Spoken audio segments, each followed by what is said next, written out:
Hi, Ed 407507, Welcome to class session 12. Let's go ahead and begin by looking at this week's agenda. We have assignments due, new assignments, graduate project presentation order, new topics, and wrap things up with a closing. The assignments due this week were to read section 4 in Graham and Harris and take the reading quiz, do the Blackboard reading assignment on effectiveness of interventions guided by a handwriting development model, and also the discussion board on spelling strategies. The new assignments this week are your videotape and reflection are due before next week, so make sure you have completed those and submitted them. In addition, section 5 of Graham and Harris is due with taking the reading quiz, and a carryover from last week, the discussion board on the effectiveness of the handwriting development model. If you took care of this last week, you're lucky you don't have a discussion board for this week. The graduate project presentations are posted in the announcement page for the order, just for reference in case you might have missed which order your group is presenting. Make sure you look that up. All right, let's go ahead and jump into our new topic, which is handwriting. Tonight we're going to learn to teach handwriting and learn a whole school strategy to aid instruction. Handwriting comes in a variety of different forms. I mean, if you just go into even Word these days, you can find tons of different ways that even font looks. So who's to say handwriting samples are not the same? There's classic and traditional, there's the Danelian, there's ball and stick, etc. It just goes on and on and on with the different styles. Most schools either choose Danelian or the ball and stick approach. There is some research out there that the Danelian approach kind of helps with the transition to cursive because it's more fluid with its motions and it's more ready to begin for cursive versus the ball and stick. However, as I've mentioned with the ball and stick shown here, this is what students often see within their text or on worksheets, etc. from a young age. So it's kind of hard to determine, but what I will state is it's basically what your school chooses and what you prefer to do in your classroom. The most important aspect of this is to get students to feel comfortable with writing and have it where you can actually read it. So let's go ahead and take a little bit more of a deeper look into this. The importance of it is often underestimated. Poor handwriting skills often lead to poor writing skills, which makes sense because if students don't like to write, therefore their writing isn't going to be very in-depth. And research evidence suggests that handwriting instruction improves written expression skills. So if students feel more comfortable with the writing process, it makes expressing their writing a lot easier for them versus the struggling of actually just getting it down onto paper. And as you know, not always will students have computers, especially at a young age when they're first learning how to write. Students will not have the ease of being able just to sit and type. They're having to write most of everything by paper and pencil. Component problems of handwriting.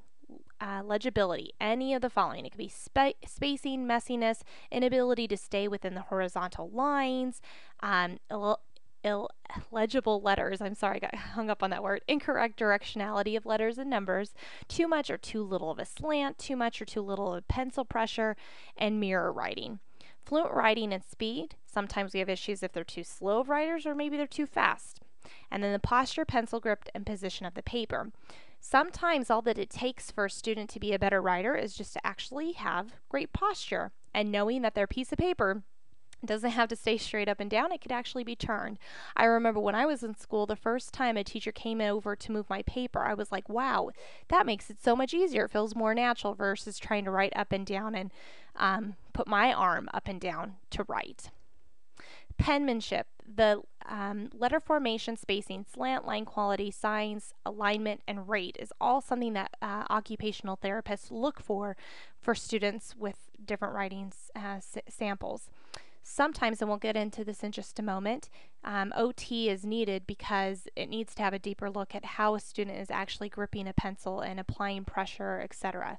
So don't hesitate to ask them if they're available in your building. Dysgraphia is a written language disorder that involves mechanical writing skills. It manifests itself into poor writing performance. It is seen in students of at least average intelligence who do not have a neurological disability and are perceptual motor handicap. And it can occur alone or in the presence of another disability. Dysgraphia is very similar if you've heard the term dyslexia or dyscalculia. All of those are kind of just different areas of struggle. And so for writing, it is dysgraphia. Symptoms of letter formation seen in dysgraphia. Poor formation, too large or too small or inconsistent, incorrect use of capitals and lowercase letters, crowded or cramped, inconsistent spacing, incorrect alignment, incorrect or inconsistent slant, lack of fluency, slow pace, even when asked to write quickly. As you can see, this is maybe what most elementary school students' handwriting starts off to look as, but this is more so when students are a little bit older, that especially when they're into 4th and 5th grade or higher, if their handwriting still looks like it did in kindergarten, that's a typical sign that this student might have dysgraphia. It's very atypical to diagnose a child with dysgraphia when they're just beginning to learn to write, which makes sense.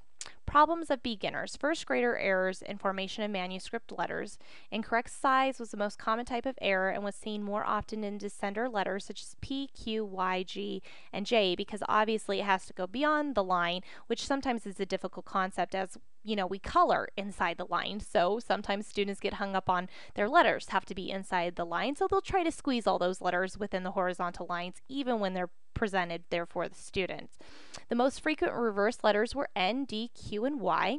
An incorrect relationship of parts occurred most frequently in letters K, R, M, and lowercase m.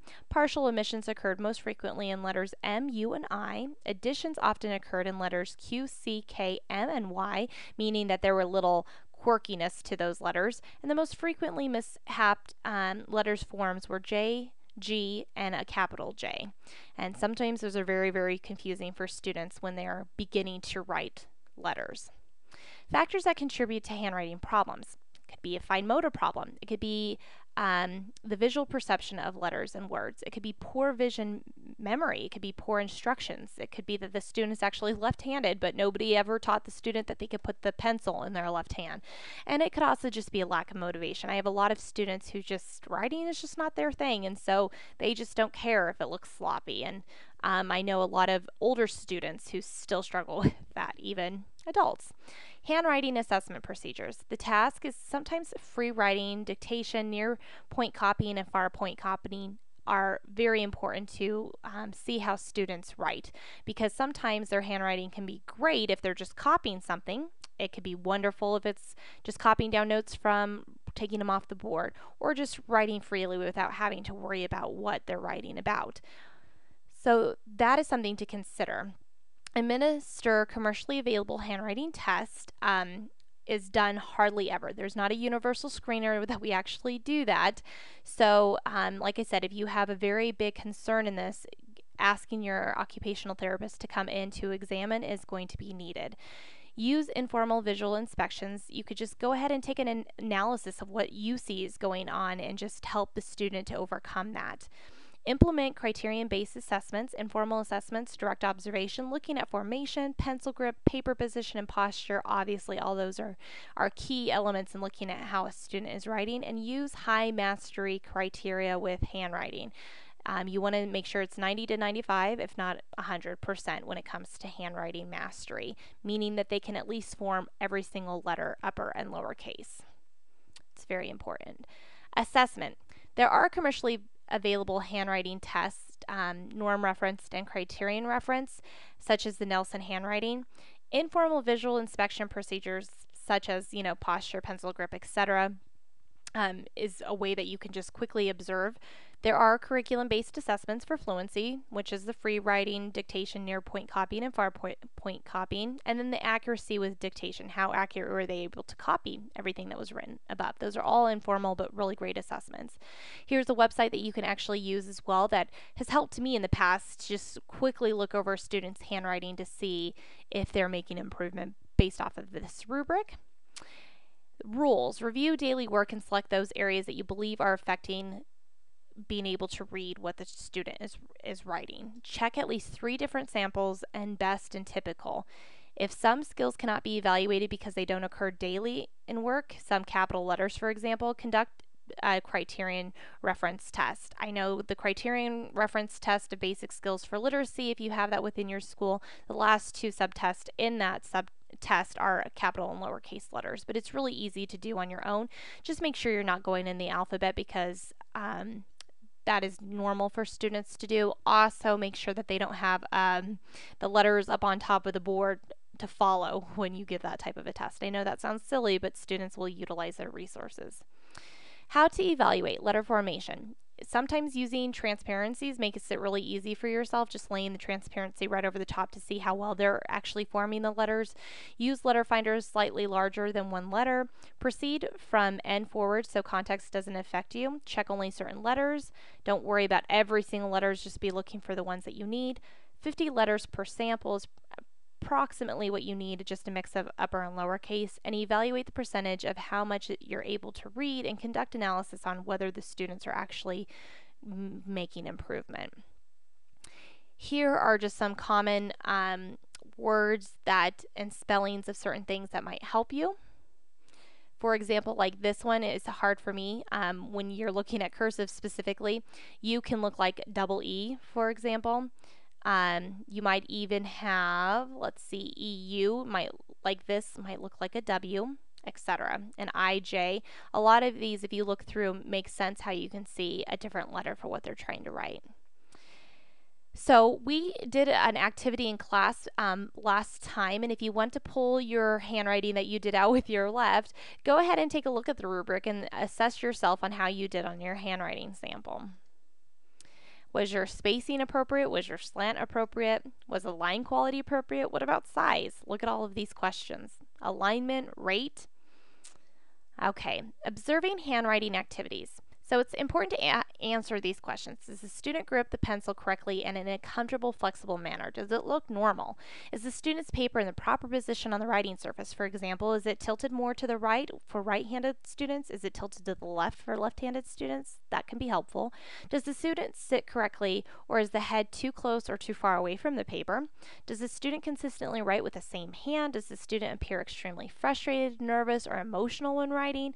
And does the student have a negative attitude, appear bored or disruptive when writing? Those are all key elements you need to look for when you are observing a student doing a handwriting activity. And it might not even be handwriting, it might just be writing in general.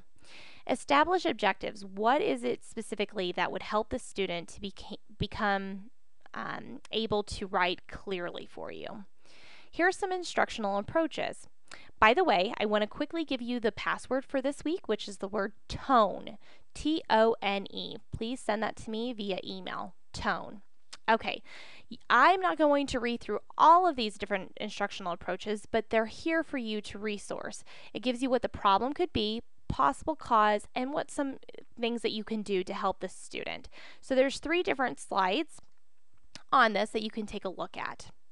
Types of knowledge used for handwriting. There's procedural, which is a step-by-step stroke. There's a declarative, which of course is the fluency.